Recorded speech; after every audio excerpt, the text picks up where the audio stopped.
Bonjour, vous pouvez vous asseoir. Je me propose de faire un exercice de probabilité d'une expérience aléatoire à 2 épreuves. Anissa, que l'on va abréger par un grand A. Baptiste, grand B, Coralie, grand C et Dylan, grand D, tirent les rois. Ils ont 2 galettes, une à la frangipane et une briochée, qui contiennent chacune une fève. Les 4 amis partagent chaque galette en 4 parts égales et mangent tous une part de chaque galette. On s'intéresse à la répartition des fèves. Ça veut dire où est-ce qu'elles sont, autrement dit, qui les a reçues. Première question, combien y a-t-il d'issues possibles pour la répartition des 2 fèves? Nous allons commencer par faire la liste, par énumérer toutes les issues possibles de cette expérience aléatoire. On s'intéresse à la répartition des fèves dans les galettes. Ça veut dire qu'une issue possible de l'expérience aléatoire, c'est par exemple la première fève est obtenue par la personne numéro A et la deuxième fève est obtenue par la personne numéro C. Donc une issue possible est A pour la première fève et C pour la deuxième fève. Et d'établir la liste de toutes les issues possibles. Pour la première fève, je vais écrire le résultat en bleu. C'est la personne A qui peut avoir la fève, ou la personne B, ou la personne C, ou la personne D. Si la personne A a la fève dans la première galette, pour la deuxième galette, ça peut être ou bien la personne A, ou bien la personne B, ou bien la personne C, ou bien la personne D. Autrement dit, si la personne A a la fève dans le premier gâteau, les issues possibles sont AA, AB, AC ou AD. De manière, si c'est la personne B qui a la fève, les issues possibles sont BA, BB, BC et BD. De la même manière, si la personne C a la fève dans la première galette, la galette à la frangipane, pour la deuxième galette, ça peut être la personne A, la personne B, la personne C ou la personne D. Enfin, si la personne D a la fève de la première galette, pour la deuxième galette, c'est ou bien la personne A, ou bien la B, ou bien la C, ou bien la D. Voilà qu'il y a 16 issues possibles pour cette expérience aléatoire. Ce n'était pas trop dur ni trop long d'établir la liste de toutes les issues possibles. Mais, pour mieux s'organiser, pour ne pas en oublier, on peut utiliser la méthode numéro 2, qui est un tableau à double entrée. Dans la première ligne, j'ai mis les résultats possibles de la deuxième galette. Ça veut dire que c'est ou bien la personne A qui a la fève, ou la B, ou la C, ou la D. Dans la première colonne, j'ai mis les résultats de la première galette, la galette frangipane. C'est ou bien la personne A, ou bien la B, ou bien la C, ou bien la D. Si un résultat possible de l'expérience aléatoire, c'est première galette A et deuxième galette A. Ou bien première galette A, deuxième galette B, ou bien première galette A, deuxième galette C, et première galette A, deuxième galette D. On retrouve bien sûr la même chose que précédemment lorsqu'on a établi la liste. Si c'est la personne B qui a la fève dans la première galette, et on peut avoir pour la deuxième galette ou bien la personne A, ou bien la personne B, ou bien la personne C, ou bien la personne D. De la même manière, pour la personne C qui a la fève dans la première galette, pour la deuxième galette, c'est ou bien la personne A, ou bien la B, ou bien la C, ou bien la D. Évidemment, nous pouvons avoir DA, DB, DC ou DD. Nous voyons, comme pour la première méthode, qu'il y a en tout 16 résultats possibles. Prouve que ces 16 résultats possibles, ces 16 issues possibles, sont mieux organisés que lors de la première méthode. Enfin, la dernière manière d'énumérer les issues possibles est d'établir un arbre des issues possibles. Un des avantages de cette dernière méthode est qu'elle est valable lorsqu'il y a plus de 2 épreuves. ce qui n'est bien sûr pas le cas pour un tableau à double entrée. Pour la galette numéro 1, la galette à la frangipane, c'est ou bien la personne A qui a la fève, ou bien la personne B, ou bien la personne C, ou bien sûr la personne D.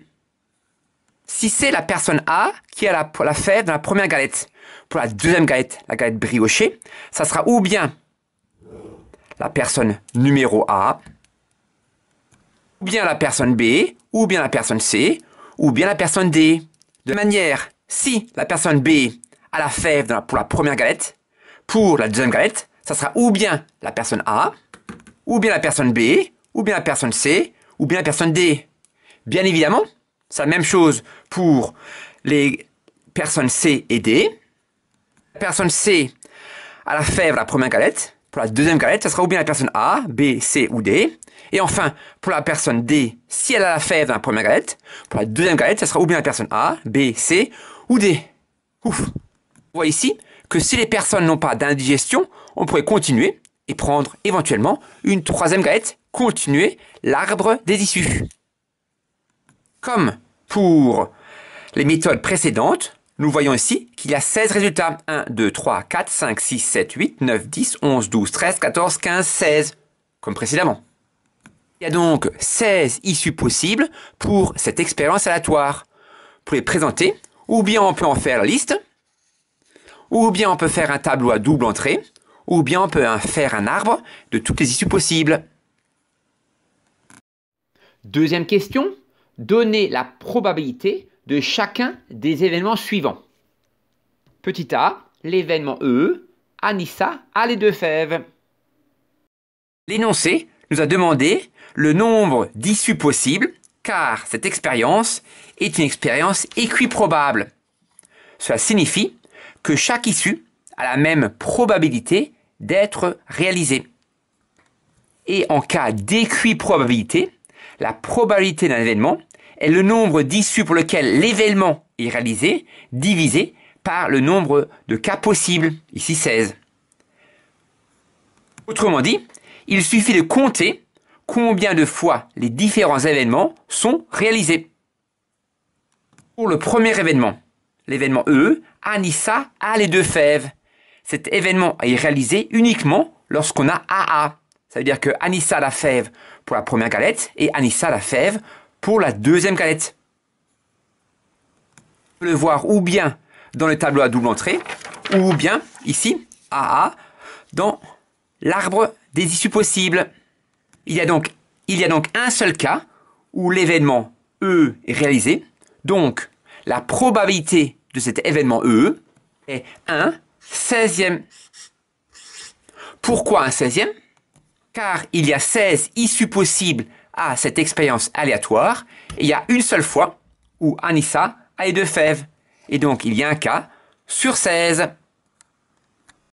Petit b, il faut déterminer la probabilité de l'événement F, qui est Baptiste n'a pas de fève. Deuxième événement, Baptiste n'a pas la fève. On va voir les issues pour lesquelles Baptiste n'a pas la fève. Donc, Baptiste n'a pas la fève si c'est Anissa qui a les deux fois. Là, Baptiste a la fève, la galette numéro 2. Là, Baptiste n'a pas de fève. Baptiste n'a pas de fève. Là, la deuxième ligne, ici, Baptiste a la fève au moins une fois. Troisième ligne ici, Baptiste pas fève. Baptiste a la fève ici à la deuxième galette. Baptiste n'a pas de fève. Baptiste n'a pas de fève. De la même manière, lorsque c'est D qui a la fève pour la première galette, ici Baptiste n'a pas la fève. Baptiste n'a pas la fève et Baptiste n'a pas la fève. Il y a donc 9 issues pour lesquelles Baptiste n'a pas la fève. Nous pouvons également trouver cela sur l'arbre des issues possibles. Si A a la fève dans la première galette, pour que Baptiste ne l'ait pas, c'est ou bien A qui est dans la deuxième, ou bien C, ou bien D. C'est Baptiste qui a la fève dans la première galette, l'événement F, Baptiste n'a pas de fève, ne peut pas être réalisé. Si c'est C qui a la fève dans la première galette, pour que Baptiste n'ait pas la fève, c'est ou bien A, ou bien C, ou bien D, qui a la fève dans la deuxième galette. Et enfin, si c'est D qui est la fève dans la première galette, ça sera ou bien A, ou bien C, ou bien D, qui l'aura dans la deuxième, pour que Baptiste ne l'ait pas. Ainsi, l'événement F, Baptiste n'a pas de fève, est réalisé 1, 2, 3, 4, 5, 6, 7, 8, 9 fois. Donc, la probabilité de l'événement F est de 9/16e. Petit c, il faut déterminer la probabilité de l'événement G, qui est Coralie a exactement une fève. Voir quand est-ce que Coralie a une fève, quelles sont les issues pour lesquelles l'événement G est réalisé. Si Anissa a la fève dans la première galette, pour que Coralie ait exactement une fève, il faut qu'elle l'ait dans la deuxième galette. De la même manière, si c'est Baptiste qui a la fève dans la première galette, pour que Coralie l'ait, il faut qu'elle l'ait dans la deuxième. Si c'est Coralie qui a la fève dans la première galette, pour qu'elle ait exactement une fève, elle ne doit pas l'avoir dans la deuxième galette. Ça veut dire que c'est CA, CB et CD. Enfin, si Dylan a la fève dans la première galette, pour que Coralie l'ait, il faut qu'elle l'ait dans la deuxième. Ainsi, il y a 1, 2, 3, 4, 5, 6, il y a 6 issues pour lesquelles l'événement G, Coralie a exactement une fève, est réalisé. On retrouve ces 6 issues dans l'arbre des issues possibles. En effet, si Anissa a la fève dans la première galette, pour que Coralie ait exactement une fève, il faut qu'elle l'ait à la deuxième galette. Si Baptiste a la fève dans la première galette, pour que Coralie l'ait, il faut qu'elle l'ait dans la deuxième galette. Si Coralie a la fève dans la première galette, pour qu'elle l'ait exactement une fois, il faut qu'elle l'ait pas dans la deuxième. Donc ça sera ou bien A, ou bien B, pas C, ou bien D. Dylan a la fève dans la première galette. Pour que Coralie l'ait exactement une fois, il faut qu'elle l'ait dans la deuxième. On retrouve bien ici qu'il y a 1, 2, 3, 4, 5, 6. Il y a 6 issues possibles pour lesquelles l'événement G est réalisé. Comme il y a équiprobabilité, la probabilité de l'événement G est de 6/16e. Je remarque que je peux simplifier cette fraction en 3/8 en divisant par 2 le numérateur et le dénominateur. Et enfin, dernière question, il faut déterminer la probabilité de l'événement H qui est Dylan a au moins une fève. Alors, au moins une fève signifie qu'il a ou bien une fève ou bien deux. Regardons les différentes issues pour lesquelles Dylan a au moins une fève. Si Anissa a une fève dans la première galette, Dylan a la fève dans la deuxième. Si Baptiste a la fève dans la première galette, pour que Dylan ait au moins une fève, il faut qu'il l'ait dans la deuxième. Si Coralie a une fève dans la première galette, il faut que Dylan l'ait dans la deuxième pour qu'il ait au moins une fève. Et si Dylan a une fève dans la première galette, il faut que ce soit ou bien Anissa dans la deuxième, ou bien Baptiste dans la deuxième, ou bien Coralie dans la deuxième, ou bien Dylan dans la deuxième. Dans ce cas-là, il aura même deux fèves. Donc le nombre d'issues pour lequel l'événement H est réalisé, l'événement Dylan a au moins une fève, est 1, 2, 3, 4, 5, 6, 7. De la même manière avec l'arbre des issues possibles, si Dylan a au moins une fève, il l'a ici dans la deuxième galette si Anissa l'a dans la première, il l'a ici dans la deuxième galette si c'est Baptiste qui l'a dans la première, il l'a ici dans la deuxième galette si c'est Coralie qui l'a dans la première, et enfin, si Dylan a une fève dans la première galette, pour qu'il en ait au moins une, dans la deuxième, ça peut être A, B, C ou D.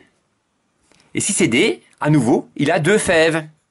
Qu'il y a 1, 2, 3, 4, 5, 6, 7 issues pour lesquelles l'événement H est réalisé. Comme il y a équiprobabilité, la probabilité de l'événement H est de 7/16e. Voilà. Je vous remercie J'espère que vous avez bien compris. Je vous souhaite une belle journée. À bientôt.